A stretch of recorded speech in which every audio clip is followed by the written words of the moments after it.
I was not expecting this. I think a lot of you can't bring yourselves to admit the fact that you thought they were dead. That's the part that I find amusing in this whole thing. 617-779-0985. Tonight on the Baseball Hour, the Red Sox are alive. They are very much alive. If the season ended today, right now, they would have a winning record and they would be in the playoffs. And so, do I believe in this season again? My answer is yes. Again, 617-779-0985. I'm just trying to be consistent.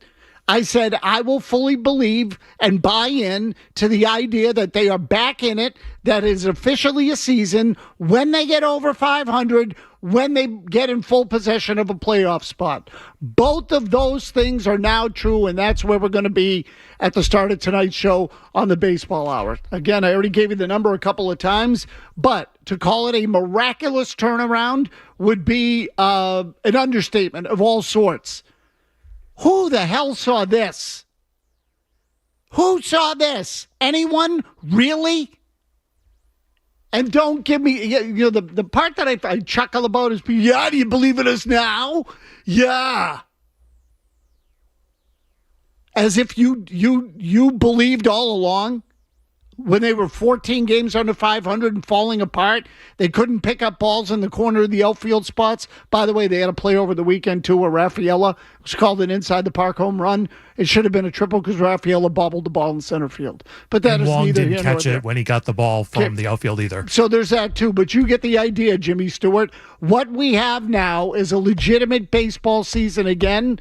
And so that is worth talking about. I will just say quickly, because this came up on Felger and Mazz today, and it's a good point. Jim Murray made this observation. The Red Sox typically, or Felger made this observation, Murray made another one. The Red Sox typically get themselves into trouble when they start to think that they have all the answers. So here is the truth. They have played 98 games. The first 78 were a disaster. The last 20 have been positively, what's the right word? Brain exploding, blowing your mind in the last 20 games.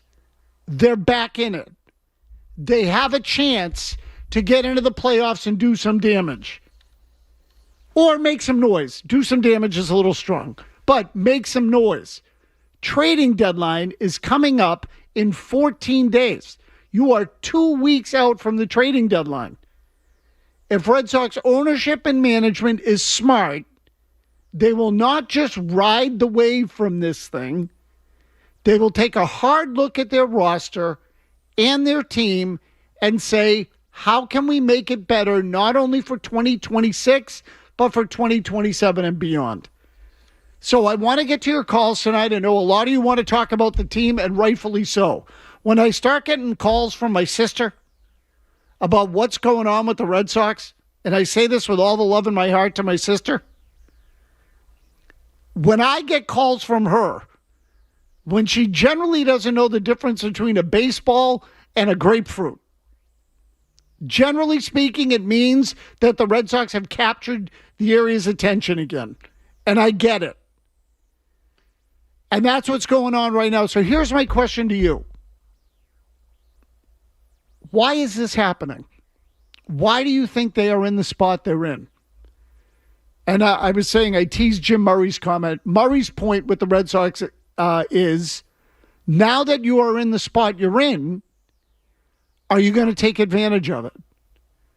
So do the Red Sox fully believe in being championship caliber? Or are they just happy that they now have a season and the dogs have been called off and the noises go down, or they change, and all of a sudden everybody has a smile on their face and the problem is fixed? Because I don't think the problems over there are fixed. I just think they have had an amazing streak that is hard to find comparisons to or for.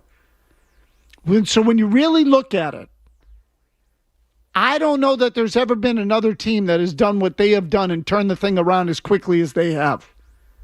When a team has played that badly with that roster, at least on the offensive side, that lineup, and turned it around, I don't know there were many teams that have ever done it the way this team has just done it. 18-2 over a 20-game stretch. And I've said this a million times. I'll continue to say it. I am most fascinated and interested in the collection of players who are pulling this off. Because what this takes is a team that will grind. It is a difficult thing to find, and the Red Sox didn't have it at the beginning of the year. So say what you want about Marcelo Meyer and Roman Anthony and Garrett Crochet and Tristan Casas, and I'm really focused more on the young guys than I am on Crochet. But Marcelo Meyer is not a grinder. He's not a guy that's going to put down his nose and show up at the ballpark every night and avoid the injured list and play every day, come hell or high water, and find a way to get back into a competitive place. He's just not going to do it, at least not now. Roman Anthony, I think, has some of that. But if you disagree, I can't say I blame you. It takes a team that can fight its way out of that hole. And the Red Sox now have a bunch of guys who came up from the minor leagues and have pulled it off. So they're back in it. Indisputably. Right now, they're in the playoffs. Right now, they're over 500. They've won 13 straight, 18 out of 20, 21 out of 26. The Orioles come in tonight to Fenway Park. I know I'll be watching. I know many of you now will be, more so than would have been watching before. Boston has won 13 in a row. Baltimore has won 7 in a row. The two hottest teams in baseball. But my question again to you, why do you think this is happening? I would love to get your thoughts on that tonight.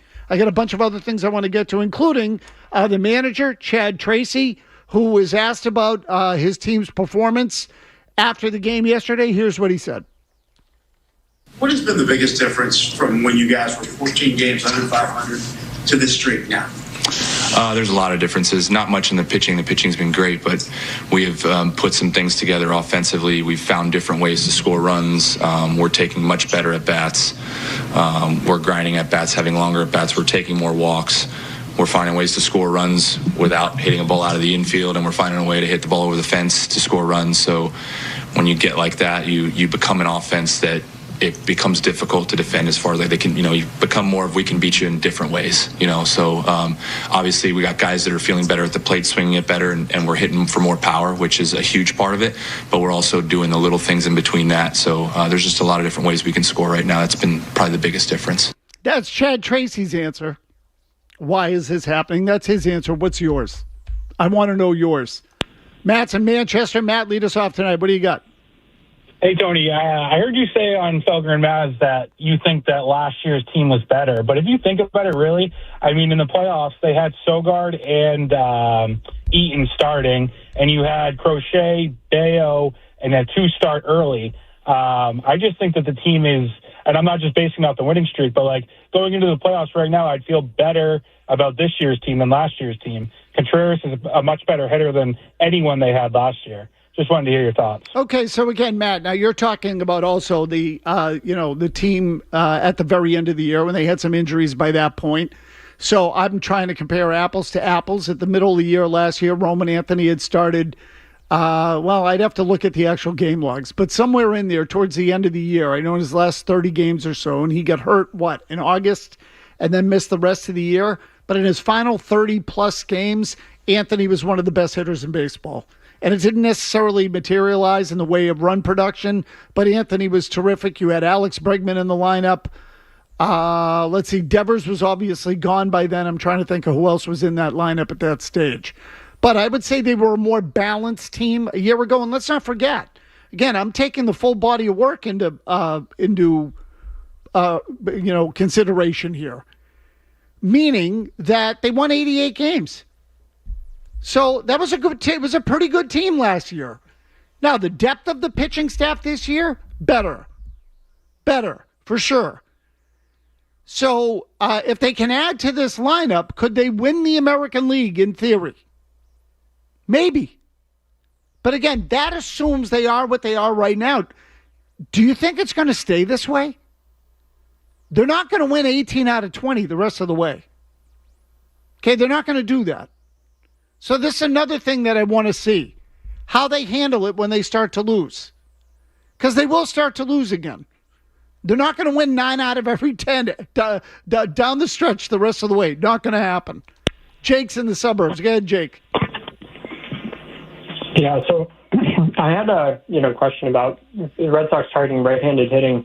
Shea Langeliers has 2 years left after this on his whatever you call it, his arbitration, and he's got 22 homers this year, averaged 30 over the last 2 in 130 games each.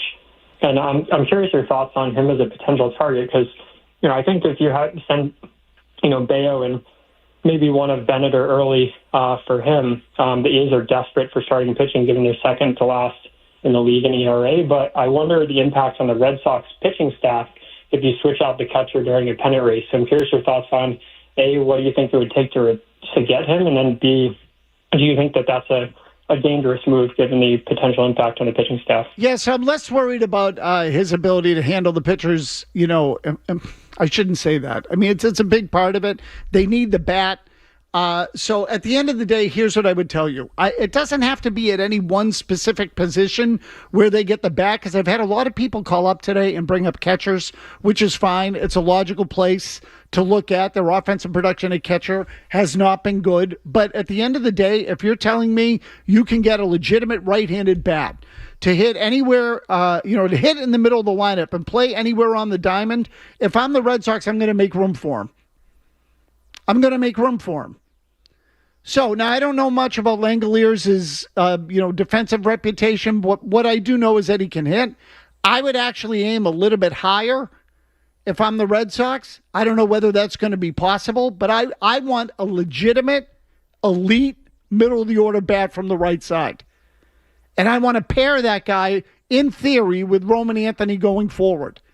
And if you're one of these people that wants to quit on Roman Anthony, that's fine. I'm not going to tell you what to feel or what to think. You might be right. He might suck. I have no idea.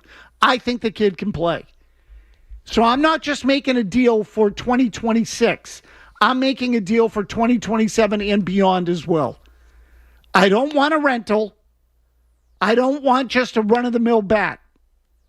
I want the real thing to put in there because the Red Sox need it. And because I think that the way they're built with the pitching staff, that if they put a good lineup in there, that they should be knocking on the door here for a little while. That assumes that the young guys play well. If they don't, it's a totally different discussion. I am still not 100% sold on where they're going. It's been a good 3 or 4 weeks. It's been a great 3 or 4 weeks. I don't think everything is magically fixed because I don't think anybody wins 18 out of 20 on a regular basis. And that should be obvious. 617-779-0985. I'm going to play a little montage for you from the long winning streak here for the Red Sox. Sonny Gray had some interesting things to say earlier in the year that he was asked about yesterday. We'll get to that as well on the Baseball Hour. About any streak. The one thing I am not going to tell you that changed during this streak is the pitching. It's not because of the pitching. The pitching was there early in the year. The pitching is a huge element in their success, but the pitching has been there all year, and they have not won 18 out of 20. They haven't won 13 in a row. So it's not just the pitching. The pitching is the foundation. But it's not the pitching. It's the offense. And it's the at-bats. And Chad Tracy touched on this, and I agree with him. The quality of the at-bat has changed. There aren't bad at-bats in the lineup like there used to be earlier in the year. There are still some, but not a preponderance of them that is making you slam your head against the wall. So, Trevor Story out of the lineup. Marcelo Meyer out of the lineup. Roman Anthony, who's at bats early in the year especially, but really all season because he was only here a month, his at bats this year kind of sucked. All those guys are gone. And the catchers are having better at bats now. So I could point to Yoshida swung the bat well. Siegler has come up and provided a jolt. Who else? Rafaela's had a good year. Abreu right now is hot as a pistol. They are hitting more home runs. They have 27 home runs in the last 20 games. For most of the year, they hit less than a homer a game. Now they're hitting more than a homer a game. So those things are all factors. But start with the quality of the at-bat. Fewer strikeouts, longer at-bats, more walks, more balls in play, and they've been able to scrape out runs just by putting the ball in play and taking walks. So now when guys get on, they move them over, they get them in. Might not be a 4-run inning, but with their pitching, they don't need to. If you ask me what has changed the most and why are they here, because their offense has become something closer to big league average. That's why. And I don't think there's any major secret there. Nick in Providence. Go ahead, Nick. So I'm going to answer the question first, Tony. Firstly, I think it's because Chad Tracy, who seems like he might be a good manager, he might have it going on, is doing it with guys that he's familiar with and that are familiar with him, right? A lot of 4A guys that are getting called up, that trust him, that he knows how to utilize them, and he's talking not nerd speak. He's not talking about launch angle and this thing and that. He's talking about the game and ways to win in the infield and over the ballpark, over the fence. So I think that that's the reason that their offense is booming right now is Chad Tracy is getting the guys that he knows how to work with and utilizing them properly. Now, I'm impressed with how they're playing, and I'm happy with how they're playing. They've gotten my attention, and I'm watching again, but I am not in yet, and I'm with Jim Murray on this. They have the momentum. Now it's time to capitalize on it. Go get a guy and really drive home that these young guys are doing something that's worth investing in, and that's what it's going to come down to if this team's going to keep it up and have any chance in the playoffs, is if they get somebody who's noteworthy and a major league player who these young guys can gravitate towards, look up to, and keep going. I got you. So I give you a full minute there. And look, I'm not telling you you got to buy in and think they're going to win the World Series. I'm just asking whether you think they're back in it. It's a race. Right now they're in. So again, we can all sit here and say, is this thing real? The fact of the matter is the pitching is real. And in a lot of ways, if we're being honest, this whole run, you know who it's really an indictment on? Or really a referendum on? Is Meyer, Anthony, and the guys who played early in the year, Trevor Story, those guys. That's who it's a referendum on. These other guys who've come up, Siegler is not some Hall of Famer, but he plays hard, and he generally has good at-bats. That's all it is. If those guys had been able to do that, if Story and Meyer had been able to put the ball in play and not have their heads up their asses in the batter's box, and Anthony had been something remotely close to what he was a year ago, even if he wasn't the same, they'd have been this all year. Don't be, let's not all get so ecstatic at the idea that they're 50 and 48. Part of the reason they are 2 games over 500, 2, not 22. But part of the reason they are 2 games over 500 is because they were utterly inept for the large majority of the season. I am happy that they're back in it. You are too, I think. And you're probably guarding against getting too excited because you never thought they'd get back in it with the way they looked for the first half of the season. Who the hell thought they were going to get back in it? Nobody. And hopefully ownership is saying the same thing. Guys, good job. We still have work to do. Let's not get all giddy over it. But it's been an unbelievable turnaround. Unbelievable. Tommy and Lynn. Tommy, go ahead. What's up, Mazz? This is what I got to say today on your baseball hour.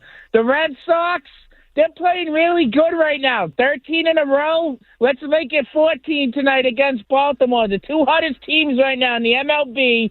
We got Peyton Tolley on the mound, who's been pitching really good lately, too. So we need a big game from him.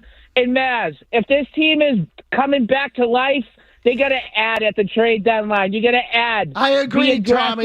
Yep. John Henry got to spend this money.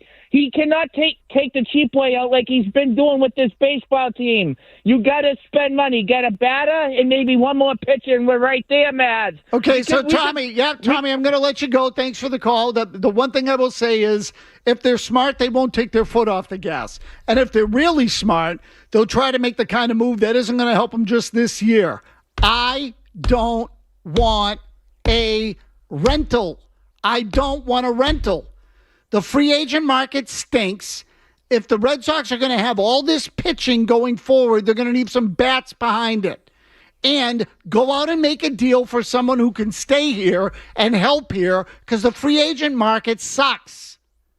It sucks. So hopefully they won't just put the hook in your mouth, you bite, and then all of a sudden they reel you in and they give you an 85-win team that gets bounced in the first round of the playoffs, and they're not interested in going out and really competing for championships over the next couple of years. They made that mistake during the offseason. Don't make it again now. And if you have to trade someone from your player development operation, so be it.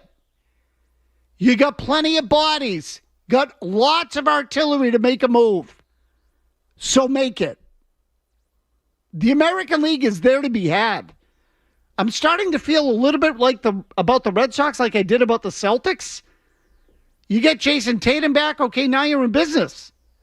I don't know whether Anthony's coming back or Crochet's coming back, and frankly, I don't even care at this point. Keep what you got, add to what you've got. Go from there. Kevin Majori's got your headlines. I want to play for you when we come back what Sonny Gray said a month ago and what he said yesterday when asked about what he said a month ago. Because I thought the contrast was interesting. Kevin Majori's got your headlines. Sports Hub headlines. Ownership and management standpoint during this hot streak, or are they going to start puffing their chests out again? Lo and behold, Tom Werner shows up on the pregame show and gives you that answer. So, look, he was asked about Chad Tracy and Chad Tracy's status. Are you going to take the interim tag off? And he veered into the style of baseball they are playing. And by the way, if you want my opinion, they should not take the interim tag off of Chad Tracy. There is no need to. You're not going to give him a new contract today, right now, anyway. And you shouldn't. You still have 2 months to go. So this is where I say, and in this way, I feel similarly to how I felt last week. Yes, the winning streak has gotten longer. A week ago at this time, it was 9 in a row. They've obviously played 4 more games and gotten to 13. I told people like Jared Carabas to keep your pants on. I still feel that way. But they are now in possession of a spot, meaning it's in their hands. And they are over 500. So the season is on again. The last thing the Red Sox need to do is start believing their own bullcrap, because this is always how they get into trouble. Werner, I think, is chief among them. Full throttle. Remember that? So again, Werner is asked, and he veers into the kind of play that they are now executing on the field. I love that we bunted twice in succession the other day. Great. We've been talking about that for weeks, Tom. Not just now. I just love how he pops up now that they've won 13 in a row. Love that. And then he says something that makes me question what they really want to be. Go ahead, Jimmy. Play it again. We're scoring more runs right now, and we're scoring more runs because we're playing the kind of ball that, we see Tampa play, and the kind of ball that the Milwaukee Brewers are playing. Stop. Tampa and Milwaukee. Small to mid-market teams. That's him saying this is what we wanted to be. Oh, great. Remind me again how many World Series Tampa Bay and Milwaukee have won? How many World Series have those two franchises won? Do you think Werner even knows? Or did someone just tell him to say that? This is the kind of baseball that teams like Tampa Bay and Milwaukee play. Milwaukee's been around a long time. You know how many number of World Series they've won? 0, 0, zip, 0. Tampa, everybody's darling in Major League Baseball, the Oakland A's of the 2000s. You know how many World Series they've won? Zip, zippo, 0, nil, nada. So that's what you want to be? Keep going, Jimmy. As well as, obviously, hitting home runs. But we're never going to be the team that hits the most home runs in the league. What? What? You're never going to be the kind of team that hits the most home runs in the league? Well, you used to be that team. When you went in 2004 and you had Ortiz, Ramirez, who else was on that team? Varitek, Nixon. You had power hitters at every position. You had good hitters at every position. You had guys that could hit home runs. In 2003, the Red Sox set a major league record for slugging percentage under that ownership. We're never going to be that kind of team. Oh, that's not what the people here want to hear. They were also number 2 in home runs that year, only 1 behind the Texas Rangers. So we are never going to be that kind of team? What you mean is we don't want to be that kind of team again because we don't want to pay that. That is the kind of scrap that can take the air out of the balloon, the kind of crap. That will take the air out of the effing balloon. I have a piece of advice for these guys. When things are going well, don't puff your chest out and don't come out and speak when you especially don't want to speak when things are going bad. Oh, God, that's infuriating. Just say the players are doing a great job. We're going to do everything we can to help them. That's all you got to say. That's it. If you say anything at all. Tampa Bay, Milwaukee, and we're never going to be the kind of team that leads the league in home runs. Ooh. Hitting home runs, but we're never going to be the team that hits the most home runs in the league. Well, you used to be, Tom. That's exactly what you were, in fact. You used to be a team that hit home runs and could do a lot of other things. You used to be a team that could do it all. Truth be told, what you now are is a shell of yourself. But because you've won 13 in a row and 18 out of 20, now you're puffing your chest out again. Let's capitalize on the good feeling. And this is the kind of crap that's going to get people to go 180. If they lose tonight, tell me that isn't going to be poetic justice. Sean's in Marlboro. We'll get back to your calls here. Go ahead, Sean. Yeah. Hey, so I don't believe in this team, and I think Felger said it right when he said, yeah, you're going to make the first or second round and lose.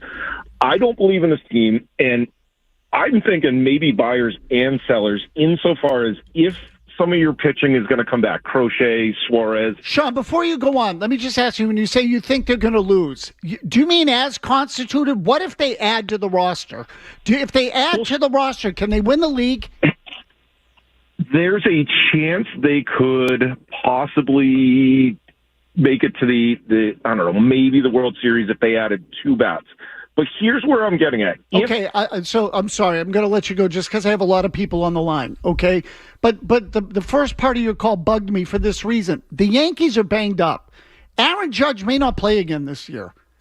Tampa Bay, you just beat 4 in a row. So who else is in front of you that you can't beat? Who else can you not beat in the league? Cleveland? The Yankees and Tampa are probably the 2 best teams in the league. And the Yankees have been playing without Aaron Judge and been falling apart now for a long period of time. And I'm not telling you I think the Yankees suck, but without Aaron Judge, I don't know how different they are than you. So if I look at the best teams in the league, Tampa Bay 56-42. They've lost 5 in a row and you just swept their ass. The Yankees 55-44. Aaron Judge might not play again. Then it's Chicago, Cleveland, Boston. So when you weigh it out, again, I'm starting to feel about the Red Sox a little bit like I felt about the Celtics.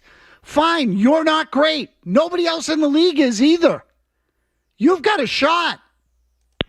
Chris is in Texas. Chris, go ahead. Hey, Tony, how you doing? Good. You started out the show by asking what's changed. And I think what's changed that's made the biggest impact. I mean, we all know the pitching wasn't, the problem. It was the offense. Well, they fired Driveline. They took him out of town. And since that happened, their record has been 22-15. And as time has gone on, their record has obviously gotten better and better with the streak they're on now. So, Chris, it is. Thank you for the call again. I'm just trying to move along quickly, so don't take it personally. It absolutely coincides with Driveline, and I'm all for connecting dots and drawing lines. I would also tell you that, and Felger made this point today, Caleb Durbin went out and got his own hitting coach, and his season turned around. So do I credit the absence of Driveline for that, or do I credit Caleb Durbin saying, this place is effed up, I'm going back to my own guy and doing it the way I want to do it? Tony, I'm sorry to interrupt. I know you're going through calls, but do you want to hear Tom Warner on Caleb Durbin tonight? Sure, yes, by all means, let's go.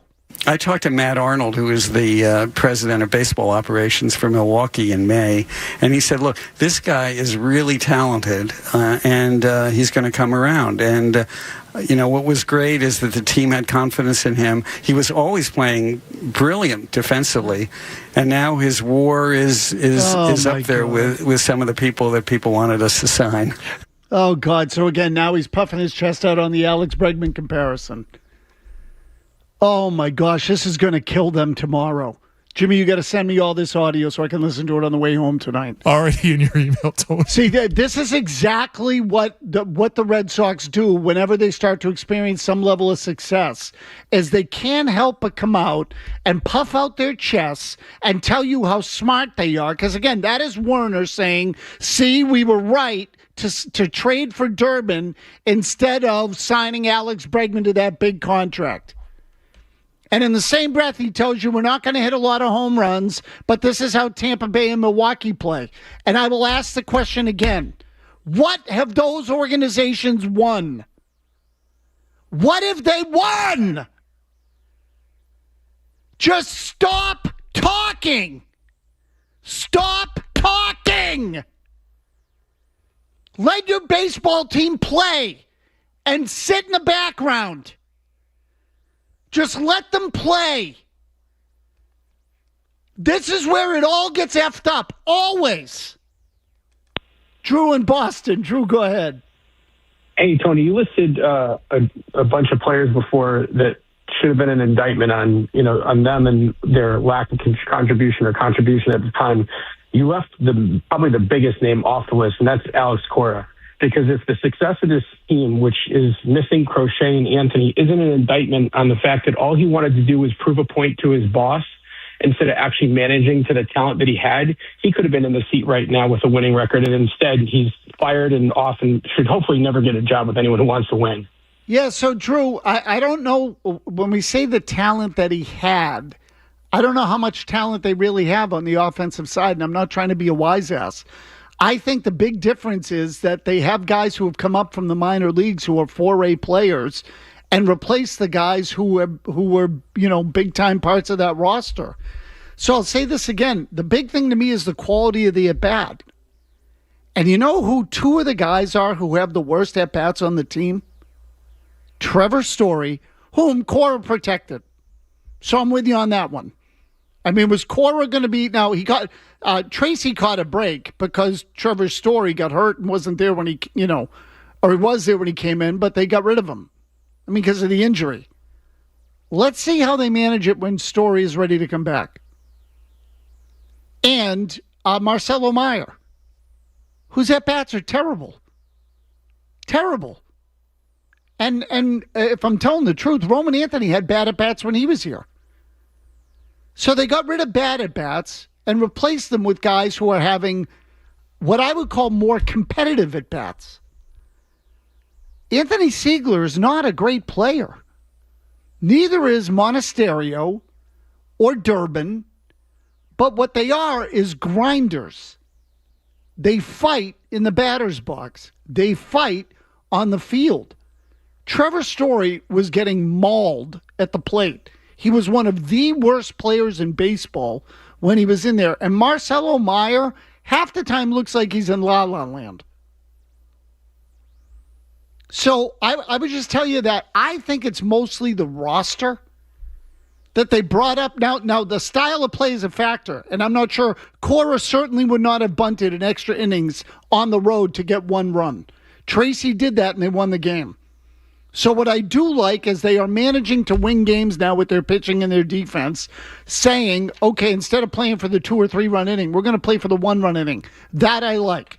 And if you want to give Tracy credit for that and blame Cora for that, then I can go along with that. Because I don't think Cora wanted to bunt. So that's fine. But the fact that Trevor Story has been out has helped them. The fact that Marcelo Meyer is out of the lineup has helped them. I still think Roman Anthony's going to be a good big leaguer, but he was giving them nothing when he was out there. Wilyer Abreu right now is hot, and they're hitting home runs again. Wilson Contreras has been outstanding. Rafael has had a good year. Steady year. A balanced year, a consistent year. And their pitching has been lights out. Lights out. The best move that Breslow has made is Bennett. Single best move. Chapman has picked it up. Whitlock has been good. The back end of the bullpens is, I don't want to say quite as good as it was a year ago, but they've been good. So they've been closing out games. And again, they've caught a couple of breaks. They played some bad teams on the schedule. But then when Tampa Bay came in, they kicked their ass. So, the Red Sox now, I think, have the 4th or 5th best record in baseball against teams over 500, which means that they're still in the predicament they're in because how they've played against bad teams. Look, you should be happy about the way they're playing. But let me leave you with this. If I were the Red Sox, I would tell Tom Werner in particular not to talk. Stop talking. I don't feel like Henry is as giddy as Werner is when Werner gets behind a mic. Werner can't wait to tell everybody how smart they are. He can't wait. And now his war is up there with some of the people that people wanted us to sign. Okay, so we're all idiots, Tom. That's great. Called your fan base a bunch of idiots. You say you want to be like the Milwaukee Brewers and Tampa Bay Rays, who have never won anything, and that you're never going to be among the teams that hit home runs again, or lead the league in home runs, which means you don't want to pay for power. Fabulous. That'll make everybody feel good about the team when they've won 13 in a row. No, everyone, again, emotions, sentiments are at an all-time high. Let's bring them right back down to earth. And now his war is up there with some of the people that people wanted us to sign. Oh, you guys are so smart. You are so smart. You were 14 games under a month ago, but you are so smart. How about that? We'll catch you tomorrow on the Baseball Hour. Let's hope they win again tonight. Or, I don't know, I sort of believe in karma. I start connecting one thing to the other. We'll catch you next time. Stay tuned for more of the Baseball Hour with Tony Mazz. Thanks to incredible community support, the Triangle Golf Classic benefiting people with disabilities is sold out. But you can join the wait list for the July 27th tournament at Charles River